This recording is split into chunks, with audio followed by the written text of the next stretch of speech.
said, I think Saddam, but we'll get it in the press. We'll do that later.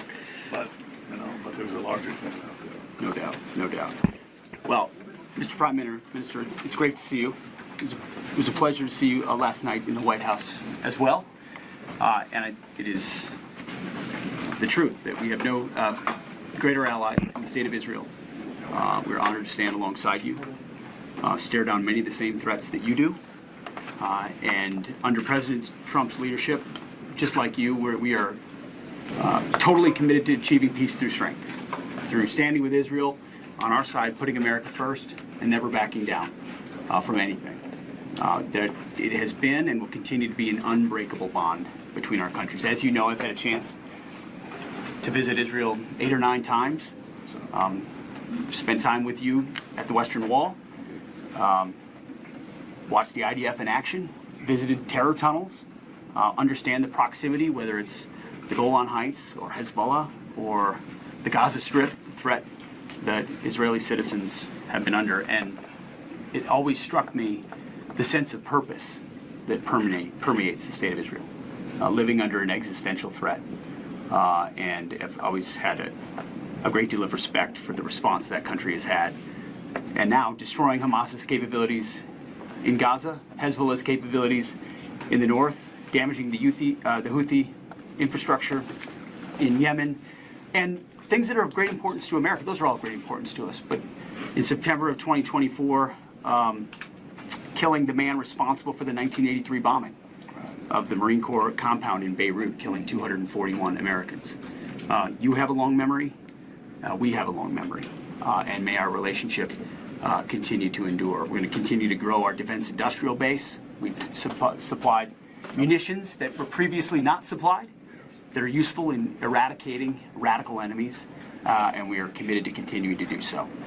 So I hope you've noticed here at the Defense Department under President Trump, we are laser focused on reviving the warrior ethos, on rebuilding America's military, and reestablishing deterrence, which is something you, Prime Minister, have done in your neighborhood in impressive, aggressive, and important ways. So it's an honor to welcome you to the Pentagon on behalf of the Department of Defense. Thank you for spending the afternoon with us, sir. Well, thank you, Mr. Secretary Pete. You've been a great and stalwart friend of Israel. And we see President Trump and the team that he's put together as extraordinary friends, extraordinary patriots of America, and therefore also champions of the American-Israel alliance. I truly believe Israel obviously has no greater friend than the United States, and I think the United States has no better friend than Israel. It's an ally that perhaps is different from many of your allies because we have no compunction about fighting our enemies by ourselves. We're willing to shoulder the burden of our defense, but by confronting the forces of radicalism and terror and the forces that are anti-American at their core. They call you the great Satan, and they call us the small Satan. We just stand in their way, but you are their great enemy. By confronting these various enemies, we're not only defeating those who wish to attack us, but those who wish to attack you as well. And therefore, our victory is your victory. And we're well ahead and well advanced in the pursuit of our war goals that will give security and peace.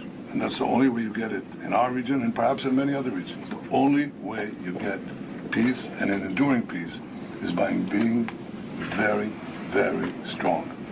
And with our alliance, with your support, including the decision you just mentioned of supplying Israel the much-needed tools for our defense, we are a lot stronger than we've ever been.